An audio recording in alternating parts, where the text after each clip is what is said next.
ওম নমো ভগবতে বাসুদেবায়। প্রথম অধ্যায়, অর্জুন বিষাদ যোগ।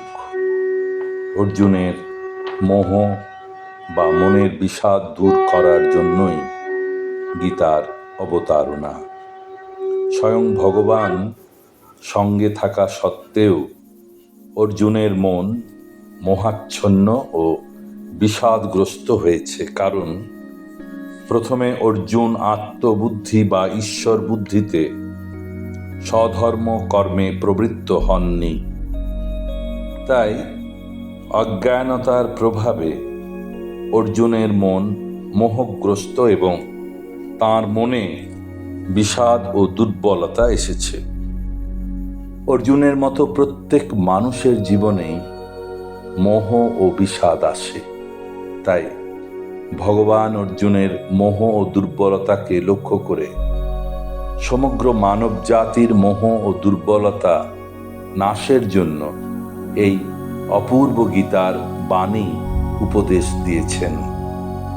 একমাত্র শ্রী ভগবানের কৃপায় আত্মবুদ্ধি বা ঈশ্বর বুদ্ধির দ্বারায় মানুষের চিত্তের দুর্বলতা, মোহ, অসৎ প্রবৃত্তি, অহংকার ইত্যাদির নাশ সম্ভব।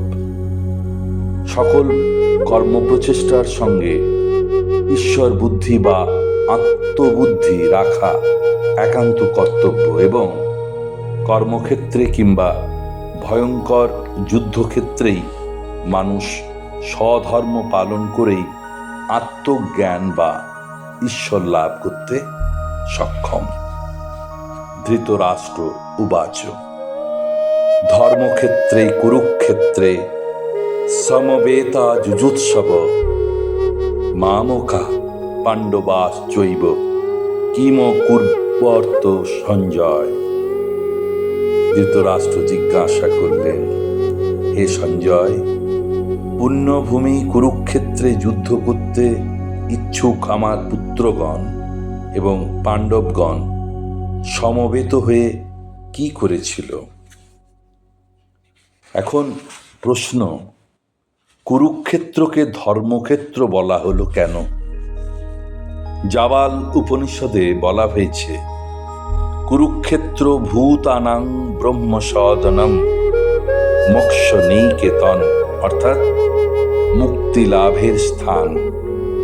শতপথ ব্রাহ্মণে এই স্থানকে দেবানাং দেবযজনম, অর্থাৎ দেবতাদের যোগ্য স্থান বা ধর্মভূমি বলে উল্লেখ করেছে।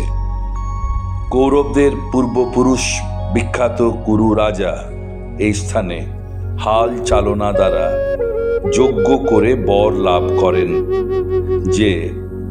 যে ব্যক্তি এই স্থানে তপস্যা করবে অথবা যুদ্ধে প্রাণ ত্যাগ করবে সে স্বর্গে গমন করবে। তাই এই স্থানের নাম কুরুক্ষেত্র এবং ধর্মক্ষেত্র। দেবী ভাগবত পুরাণ ও তন্ত্র মতে কুরুক্ষেত্র মহাপীঠ।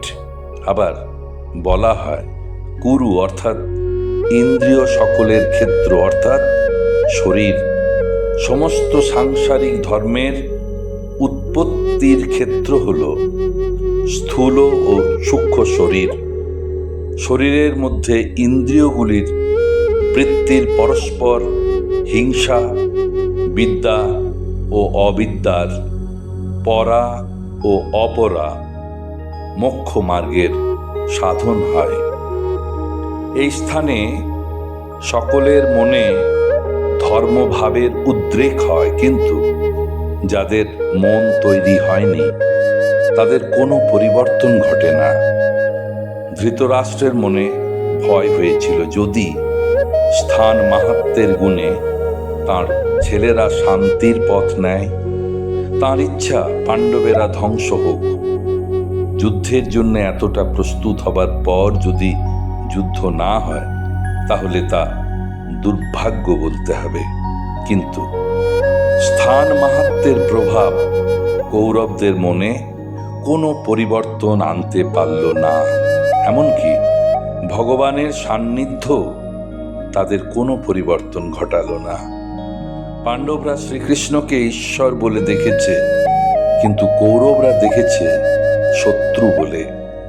এই যুদ্ধক্ষেত্রে ধর্মপরায়ণ পাণ্ডবেরা শ্রীকৃষ্ণের সান্নিধ্যে আরো ধর্মপরায়ণ হয়েছে, ধর্মবিমুখ কৌরবেরা হয়েছে আরো ধর্মভ্রষ্ট ও অসৎ।